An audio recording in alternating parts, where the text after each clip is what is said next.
The best that money can buy, but money can't buy you guarantee of health. Dodgers are already dealing with a second setback with Blake Snell. Led to believe he's had a plasma platelet injection in the shoulder.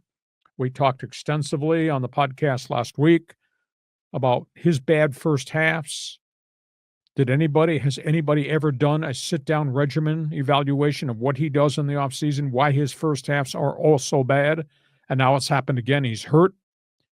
Now to compound it, Tyler Glasnow goes down. I don't know if you saw the video of him throwing a warm-up pitch and crumbling on the mound. Yeah, I did. Now, they haven't said that it's catastrophic, but Oral Hershiser does the broadcast, thinks it is. He says he injured his shoulder. He says he's had problems. He has tried to change his mechanics to protect his elbow, protect his forearm. He's had so many injuries in Pittsburgh and Tampa Bay.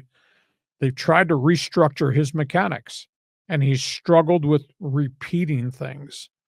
And he says what's going on with the shoulder is now a byproduct of his inability to repeat his mechanics. Now he's hurt. I hope he didn't tear his labrum.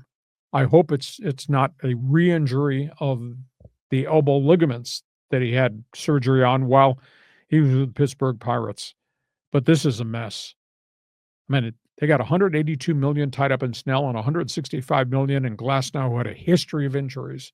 A lot of people raised eyebrows when the Dodgers got Glasnow and gave him that contract extension, said, there's quite a track record here of injuries. That's why Tampa got rid of him. That's why Pittsburgh let him go. So the Dodgers, like I say, you can have all the money in the world. You can buy all these players. Doesn't buy you the guarantee that these guys are going to stay healthy. Kershaw's had 2 good back-to-back outings at Oklahoma City and Tulsa. He's headed for his 3rd rehab start middle of this week in Oak City.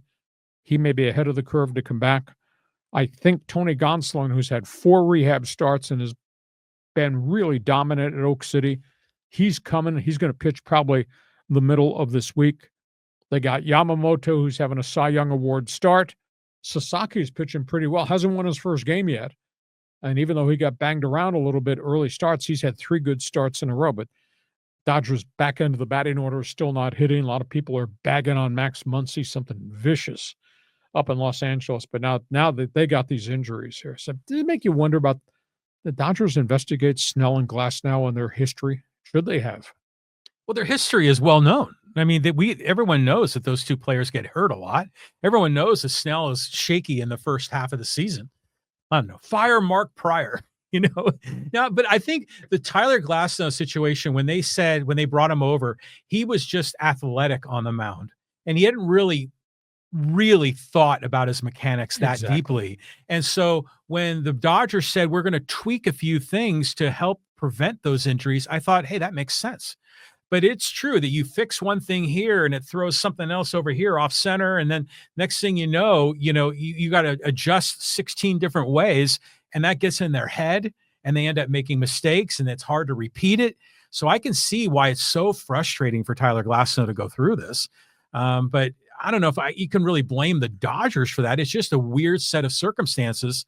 Maybe you blame the Dodgers in signing him in the first place because they knew they were inheriting a guy that was like a muscle car that had a broken carburetor.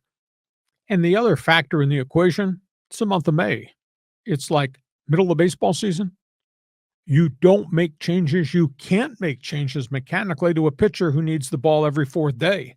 You just can't do it. Mm-hmm. There's not that time to practice it, repeat it, practice it, because you're giving the ball to go out to the mound. And now he's hurt. So we'll see what happens with the MRI. I would assume by tomorrow, when the Dodgers come back to play, we're going to get a report as to how significant this shoulder setback, if it is the shoulder. Oral Hershiser thought it was real damage, because when he came off the mound after making 1 throw, it was like, holy cow. The video I saw was bad. Speaking of bad, let's talk about the Angels.